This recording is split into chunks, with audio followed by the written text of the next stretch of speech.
time to call you today. As you carried on my love, through you I was original, original. Did I make it or did I?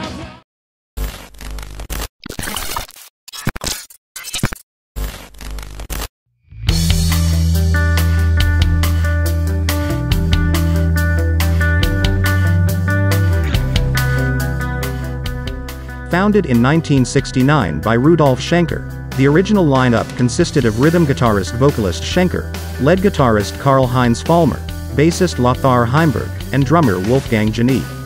In 1971, Schenker's younger brother Michael joined the band to play lead guitar and good friend Klaus Meine became the vocalist.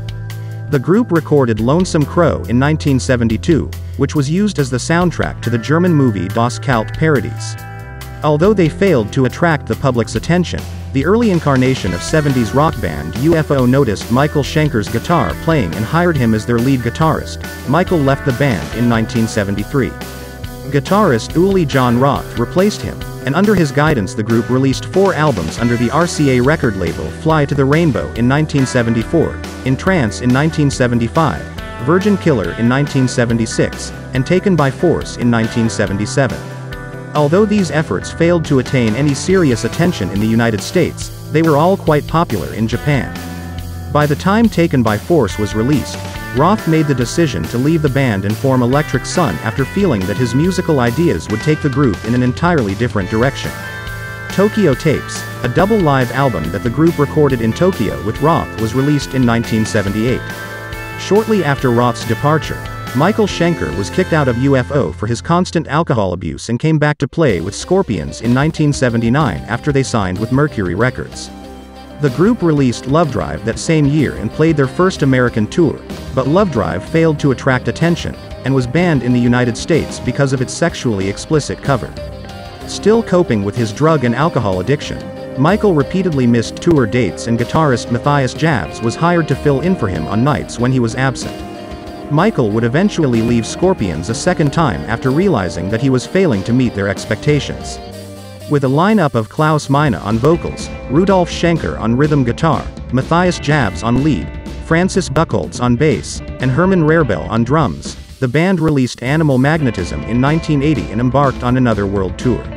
Surprisingly, Animal Magnetism went gold in the United States, and the Scorpions immediately went back into the studio to record their next release. Problems arose and the project was postponed because Meine lost his voice and would have to have surgery on his vocal cords. Many thought Meine had been fired from the band, and rumors spread that metal singer Don Dokken had already replaced him. Scorpions proved these rumors false when Meine returned for the 1982 release Blackout, which contained the cult hit No One Like You. A major success worldwide, Blackout sold over 1 million copies in the US alone. But as popular as Blackout was, it was Scorpions' powerful follow-up, Love at First Sting, that succeeded in making them superstars. Released in 1984, the album boasted the MTV single Rock You Like a Hurricane and would eventually achieve double platinum status. The group undertook one of its most successful world tours yet, boasting an outstanding stage show with high-energy performances. After releasing Worldwide Live in 1985, the band took a hiatus for 2 years. Their 10th studio album Savage Amusement was finally released in 1988, and the hit ballad Rhythm of Love brought them another major success. In 1990, the album Crazy World was released and would eventually become Scorpions' biggest-selling record to date, drawing on the strength of the hit ballad Wind of Change. Not too surprisingly, Crazy World was the last successful Scorpions release in the US by the time their Face the Heat album hit the shelves in 1993. Many longtime fans had already lost interest in the band due to the alternative explosion of the early 90s. Face the Heat did eventually reach gold, and in 1995 the band released another live album, Live Bites. With bassist Ralph Riekerman and drummer James Kotak, they released Pure Instinct in 1996. Mercury assembled a double album of the band's greatest hits, Deadly Sting: The Mercury Years, and released it in 1997. I 2 I, an album in which the band experimented with pop techno melodies, was released in the summer of 1999. Moment of Glory, featuring the Berlin Philharmonic Orchestra and several revamped versions of Scorpions' cult classics, was released in fall 2000.